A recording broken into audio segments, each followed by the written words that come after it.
all those third downs being converted. Mm-hmm. What's the frustration level, I guess?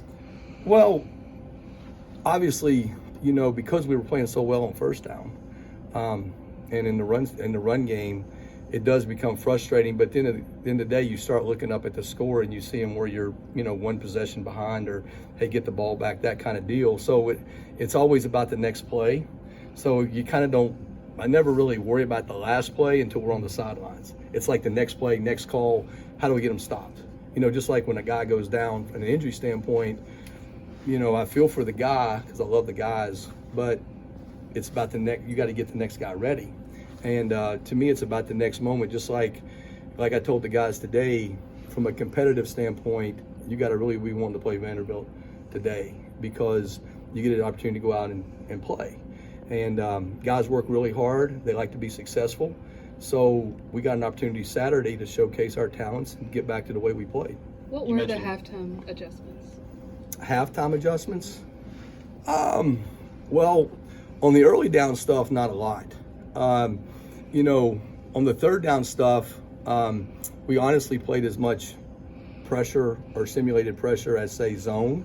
But then it goes back to this execution and being, like I said, better eye control, better leverage, and a little more physical. And if we did all those things, we could have finished a few more plays. And if we'd have finished a few more plays, we'd have had a chance to win the game. Being a little more physical, was that something that you thought was maybe a little unique to this game, or is that something you've seen kind of all year? No, I wouldn't say all year because, you go back and look from a third down standpoint, coming in the game, on possession, I look at SEC games. Like, I don't look at non-SEC, So if you look at the SEC games, we were in possession downs, third and fourth down, we were right at 68% for the year, which was probably about fourth in the league, which is kind of where you want to be. We were on our goal. Our goal was right at 65, 66%. So to me, it was more about, in this game, of being better in those areas. And that's what we got to work on and understand that, each week things change. 1 week it's this issue, next week it's this issue. And as a player and a competitor, you always got to compete to find ways, at the end of the day, to win games. And these are the things we got to work on this week. So we're going to work hard. We had a good practice today. I like our guys' attitude, and we just got to be ready to compete on Saturday. Are you surprised by the number of busts, especially in the secondary? You guys are pretty experienced back there. Yeah, I think that the lack of communication or, final finishing of the play is something that we've obviously got to do better, and we've addressed it, and we'll make sure that happens next time. Do you have an idea of how many they were? Like missed assignments, missed tackles?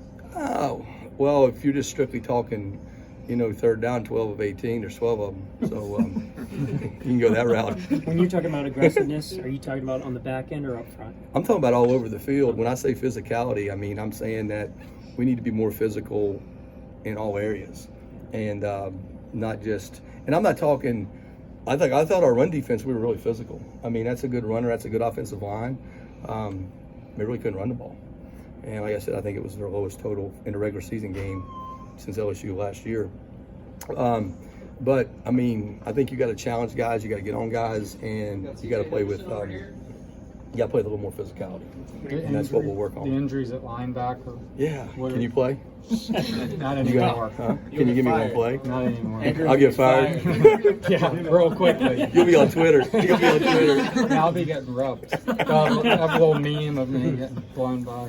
But you could probably respond like that guy at Baltimore. We could put you like Waterboy. It's like sending you in there one time, right? I love that. Go hit. But those injuries. Yeah. You're always about next man up and stuff, but just how debilitating is that to lose a guy with those guys' versatility? Well, I think anytime you lose quality guys like that as people, players, preparation, they give us a lot of versatility. In some ways, you're not only losing, you're not losing 2, but you can actually lose 4 because, like with, Moon, you're not losing you're really losing like 2 players because he can do multiple things for you. So,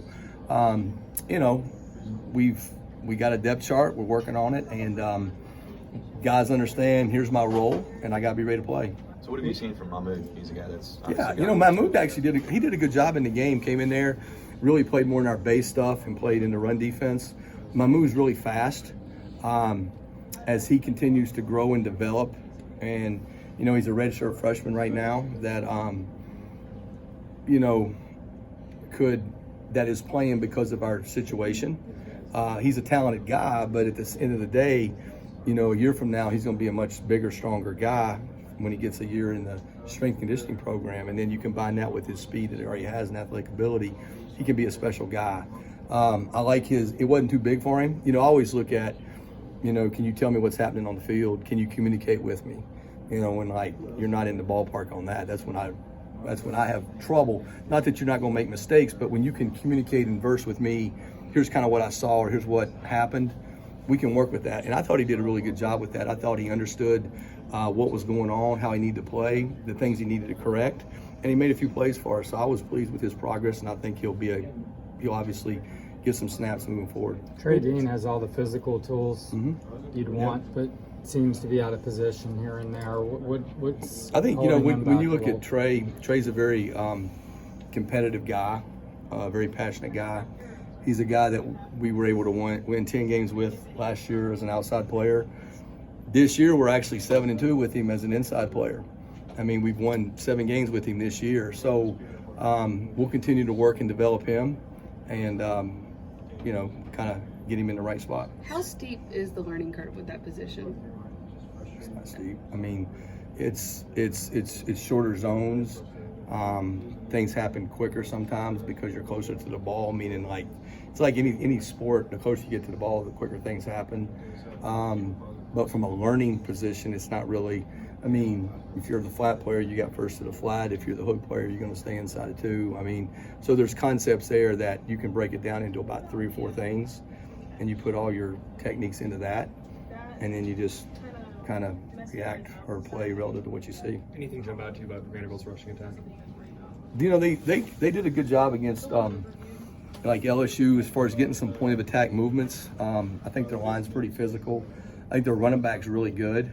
Sometimes when you're not having the success as a team, a guy like that doesn't get noticed. But when you watch, he's hard to tackle. He runs through guys. He's very similar to the guy at South Carolina, you know, and we didn't necessarily do a great job with him at times, so we've got to be aware of that. So he's a guy that I think you got to respect and understand that he can run through you, so we got to play. Preparing for 2 quarterbacks?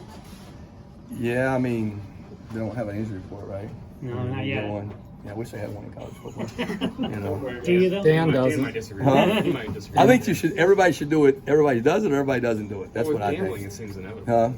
I mean, I don't care. I mean, if you want to have it, great, but everybody's got to be on board. But if one team's not going to do it, then I don't think anybody should do it myself. Right. But I personally would like to see everybody do it, just so I can prepare for dudes like that. So you'll right? watch tomorrow and see what they announce? Yeah, if you want to, once you call and I'll ask let you them. know. I'll let you know. Okay. So you're going to face He's 2. announcing it tomorrow. Yeah, so when you play them, you have to just have an awareness to the running styles of each quarterback. Their offense really kind of stays the same, you know, but you have to have awareness of which guy can have really good athletic ability and has speed on the edge as opposed to maybe another guy that doesn't. Now, they can all obviously pull the ball on the read zone stuff because they still run all the quarterback run plays.